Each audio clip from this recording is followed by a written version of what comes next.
Passion fruit കൃഷിയെ പറ്റിയാണ് പറയാൻ പോകുന്നത്. പാഷൻ ഫ്രൂട്ട് കൃഷിയെ പറ്റി നിങ്ങൾക്ക് അറിയാതിരിക്കാൻ വഴിയില്ല.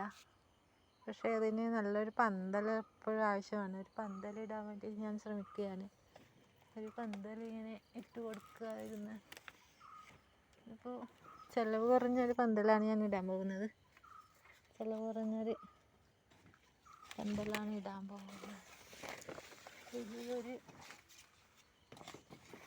ചെറിയൊരു അത്യാവശ്യത്തിന് മാത്രം പടർന്നു പിടിക്കാൻ വേണ്ടി ഒരു പന്തലിടുകയാണ്. ഇത്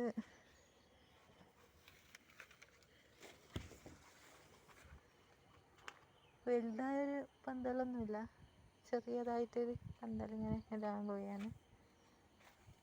ഇതെൻ്റെ ഈ ചെടിക്ക് എന്താ പേര് പറയുന്നതെന്ന് എനിക്കറിയില്ല.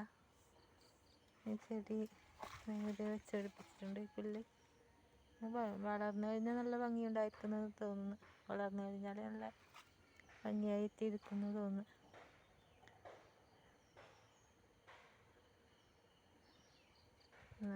കോളിയാസ് ചെടികൾ നല്ല ഭംഗിയായിട്ട് തെങ്ങിൻ്റെ ചുവട്ടിലിങ്ങനെ നിൽക്കുന്നുണ്ട്. കോളിയാസ് ചെടികൾ ഇങ്ങനെ നിൽക്കുന്നുണ്ട്.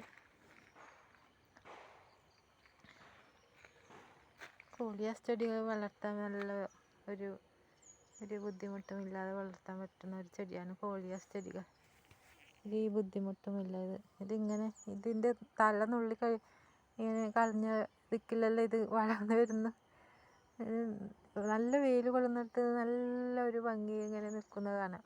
ഇത്ര ഭംഗിയുള്ള നമ്മളിപ്പോൾ പൂക്കൾ ഉണ്ടാകുന്ന ഒരു ചെടി വെച്ച് പിടിപ്പിച്ചാൽ പൂക്കൾ കഴിഞ്ഞാൽ അതിന് ആ ചെടിക്കൊരു ഭംഗിയുണ്ട്. പൂക്കച്ചെടി ഉണ്ടാകുന്ന ചെടി തന്നെയാണ് എനിക്കിഷ്ടം. പക്ഷേ ആ പൂക്കൾ കൊഴിഞ്ഞു കഴിഞ്ഞാൽ ആ ചെടി കാണാൻ പിന്നെ ഒരു ഭംഗിയില്ല. പക്ഷേ ഇത് എപ്പോഴും എല്ലാ ദിവസവും രാവിലെ തൊട്ട് എല്ലാ സമയത്തും ഇങ്ങനെ നല്ല ഭംഗിയോടെ നിൽക്കുന്നത് കാണാം.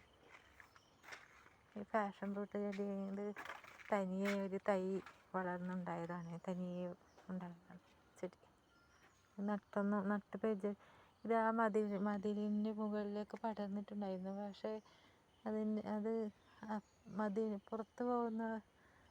പുറത്തേക്ക് വളർന്നുകൊണ്ട് ഒരു 100 കായ്കളെങ്കിലും ഉണ്ടായിട്ടുണ്ടാകും. പക്ഷേ നമുക്ക് കായ് പറിക്കാൻ കിട്ടിയില്ല. സത്യം പറഞ്ഞാൽ കായ് പറിക്കാൻ നമുക്ക് കിട്ടിയില്ല. അതെല്ലാം പോയി കായ്കളെല്ലാം.